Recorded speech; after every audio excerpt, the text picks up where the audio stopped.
Take a penny, leave a penny. It's the talk of the town, a new penny rounding law. Callers giving their 2 cents on the C4 Brian Neiman morning radio show. I kind of like it. Those of us out there who have these jugs of pennies, be the good Samaritan, go to Dollar Tree, pay your entire bill in pennies so that they have enough pennies to give everyone change. The governor signed the legislation last week. It's in response to the federal decision last year to stop making pennies.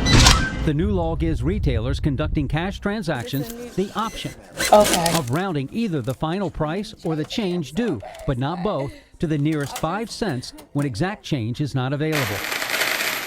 I think the whole thing is kind of stupid. I don't think they should have stopped producing the penny. I think it's going to screw over a lot of people who kind of rely on, like literally pinching pennies. I hate pennies. I have so many of them so it's just convenient. I'm not liking it.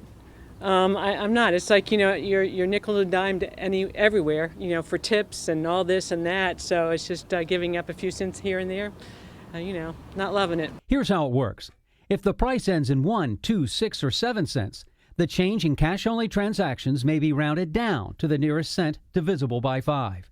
If the price ends in 3, 4, 8, or 9 cents, the price can be rounded up to the nearest cent divisible by 5. The owner of Melrose Place on the Avenue says she hadn't heard about the penny rounding option. Definitely one more thing to do. Definitely have to let my staff know. Definitely have to prepare for future transactions to let clients know as well. Shoppers should know the law only applies to cash payments. Exact change is still accepted. It's an option for businesses. Sales tax stays the same and will be calculated on the original price. I'm okay with rounding. I mean, I'm not a big penny fan, so I would say that as long as it's consistent. The new law is widely supported by business groups, including the Maryland Retailers Alliance and Retailers Association.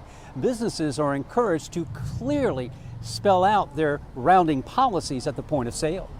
Reporting live from North Baltimore, David Collins, WBAL-TV 11 News.